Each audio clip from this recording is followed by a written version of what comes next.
उसके बाद मेरे नेम प्लेट पर कालिक डालकर धमकी दिया कि ओवैसी तेरे को देख लेंगे। अरे कमीने, कभी बोल कर आना, मर्द का बच्चा है तो मैं ठहरता हूं सामने। बस आते कैमरा लेके फाइबर फेंक के भाग। अरे बोल क्या, आ रहा हूं कल तेरे पास तो मैं भी ठहरता हूं, देखेंगे 6 फुट 2 इंच क्या करता है। वो आदमी अब कोर्ट को गया, सुप्रीम कोर्ट के वकील को थप्पड़ मारा। 2016 में दिल्ली की पुलिस ने उसको तड़ी पार का नोटिस दिया। वो कोर्ट में केस डाल रहा है कि ख्वाजा अजमेरी का आस्थाना नहीं है, वहां पर कोई और जगह थी। हवाला क्या दे रहा है, 1901 की किताब, 1901 की किताब का भरोसा करेंगे या फिर 13वीं सदी की किताब खजाइने फुतुहा, जिसको अमीर खुसरो रहमतुल्लाह अलैह ने लिखा। किसकी किताब का यकीन करेंगे? 1901 में कोई दीवाना लिख रहा नहीं, रिवायत ये बताती है। अबे रिवायत बहुत बातें बताती है, यकीन कर लेंगे क्या? पार्लियामेंट ने कानून बनाया कि 15 अगस्त 47 को जो मस्जिद, मंदिर, गिरजाघर, गुरुद्वारा रहेगा वो सील है, बंद है, उस पर कोई छेड़खानी नहीं होगी, उसका कन्वर्जन नहीं होगा, उसका कैरेक्टर नहीं बदला जाएगा। मगर ये क्या हो रहा है, क्या हो रहा है हमारे मुल्क में? 800 साल की दरगाह ख्वाजा गरीब नवाज सुल्तान हिंद की। और सुनो इख्तिदार की कुर्सियों पर बैठने वालों, दिल्ली के इख्तिदार पर बैठने वाले सुनो, ख्वाजा हिंदुस्तान का सुल्तान है, उसके बाद कोई सुल्तान को नहीं मानते हम। ख्वाजा के आस्थाने पर चले गए, गरीब नवाज के आस्थाने पर चले गए। अरे कौन सी किताब तुम्हारी? नहीं, वो फुरा दीवार को ऐसा खिकोरे तो उसको ऐसा रंग निकाले तो छतरी निकलती। अबे तेरे घर में मैं अगर 1000 फीट खोदा तो उसमें भी खाने जहां खां की मलबा निकलता, क्या करेगा? दे देता मेरे को, क्या करेंगे? नहीं, वो था। याद रखो, ये मुल्क कमजोर हो जाएगा।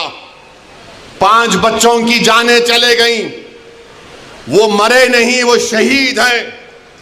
तुमने उनको गोली मारकर उनका कत्ल किया है, तुम कातिल हो। तुमने गरीब माँ बाप को अपनी औलाद से महरूम कर दिया है। अरे ये मीडिया को लीक करते नहीं, वो पत्थर फेंक रहे, वो फुला कर रहे। अरे मस्जिद है, अल्लाह का घर है, तुमको क्या राइट देता है? किसी भी इबादतगाह पर अगर तुम जाओगे तो लोग क्या खामोश बैठ जाएंगे? 800 साल की दरगाह, वहां बोल रहे नहीं, ये नहीं था, वो नहीं था। हम भारत के प्रधानमंत्री से पूछना चाह रहे, नरेंद्र मोदी, क्या आप ये तमाम इन लोगों को रोकेंगे या फिर ये देश इसी तरह चलता रहेगा कि हर मस्जिद पे सवाल कर दो, हर दरगाह पे सवाल उठा दो? मेरे भाई 12 मुकदमे आयद हो चुके हैं ज्ञानवापी पर, मथुरा की शाही ईदगाह पर। वहां पर तो 1965 में मुसलमानों ने हिंदू भाई बहनों से मिलकर बैठकर तस्वीया कर लिया। 8 एकड़ जमीन मुसलमानों ने वक्फ की दी कि लो ये किस्मत स्थान है, आपके लिए मोतबर जगह है, आप बनाओ यहां पर। 65 में सुन्नी वक्फ बोर्ड की इजाजत से एग्रीमेंट हो गया हिंदू मुसलमान में। 2023 में कोई आके बोला वो कौन हिंदू होते, वो पूरी जगह हमारी है। टीले वाली मस्जिद लखनऊ की, ऐसे 12-13 मुकामात हैं। सुप्रीम कोर्ट ने राम मंदिर के फैसले में कहा कि 91 का एक्ट भारत के संविधान का एक अटूट हिस्सा है। और फिर उसके बाद डीवाईसी चंद्रचूड़ सीजीआई थे, वो खामोश हो गए।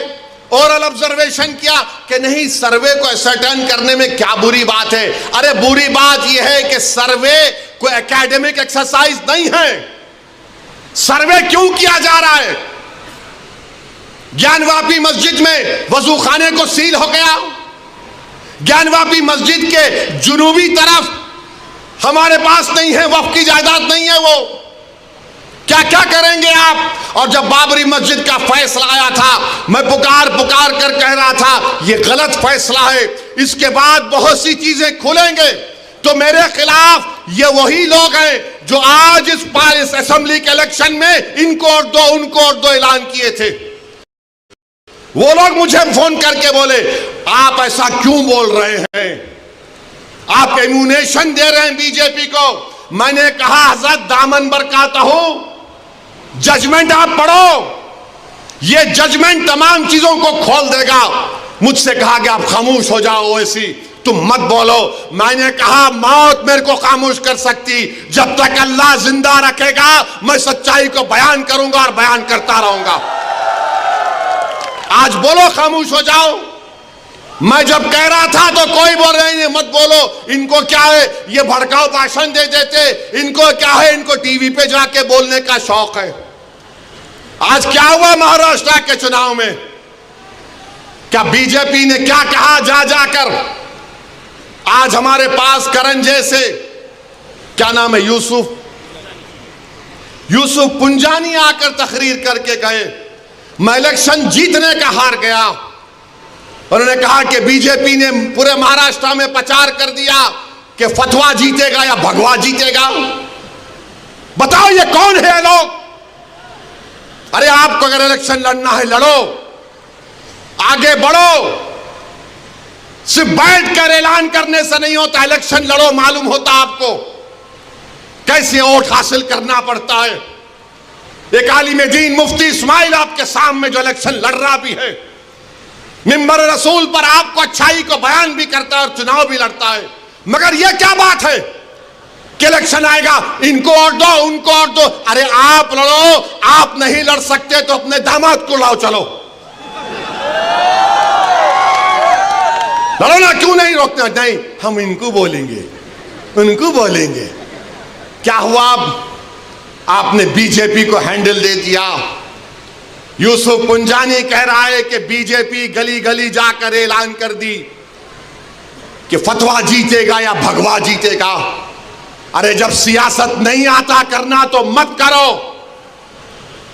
दुआ करो या हिकमत अमली से इख्तियार करो। नहीं हमको सब चीज होना।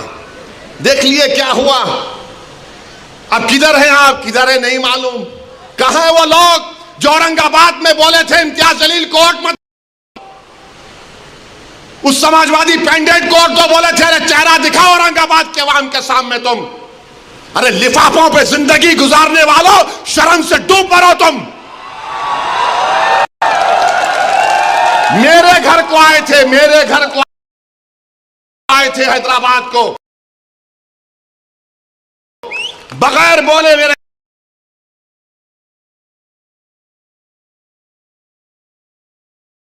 घर को आए। मैं वक्फ के बिल की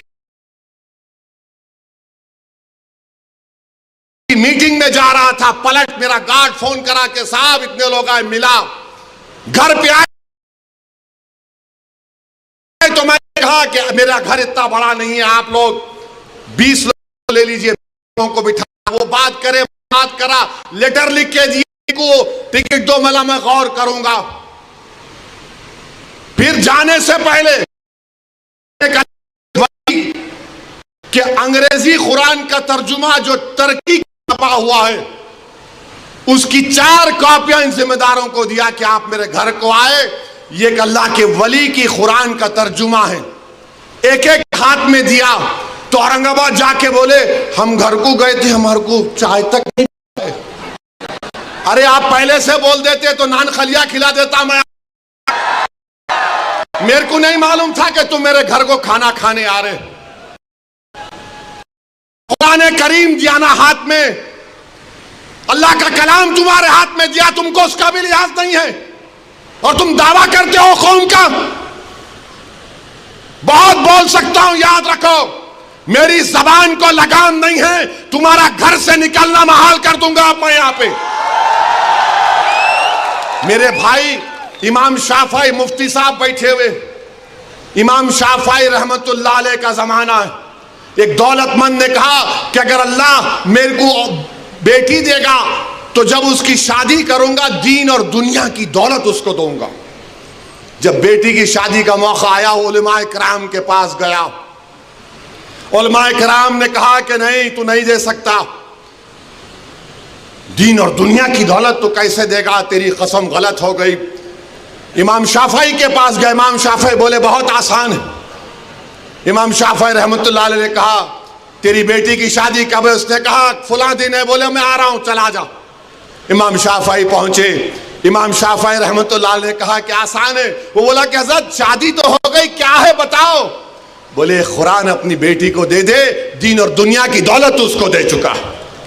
मैं उनको दिया, 4 कुरान दिया उनको, और बोल के दिया कि आप मेरे घर को आए, मुझे पता नहीं है, मैं वकीलों की मीटिंग में जा रहा था, पलट कर आया आपके लिए, ये कुरान करीम का तोहफा आपको दे रहा हूं। अरे तुमको ओवैसी से, मजलिस से नफरत है, मगर कुरान करीम की तो अजमत का तुम लिहाज रख लेते। मैं ये बात इलेक्शन में बोल सकता था, मगर खामोश बैठे रहा। मगर आज मजबूरन बोलना पड़ रहा है। याद रखो, तुम लोग जो काम कर रहे हो ना, तुम महाराष्ट्र के मुसलमानों को ना सिर्फ कमजोर कर रहे हो, बल्कि तुम उनकी आवाज का गला घोट रहे हो। अरे तुम इलेक्शन लड़ो, हम तुम्हारी तायीद करने को तैयार हैं। कब तक तुम ये सियासत करोगे कि उन्हें बोल दिया, इन्हें बोल दिया? जिसको तायीद किए औरंगाबाद में वो खाली 5000 वोट लिया।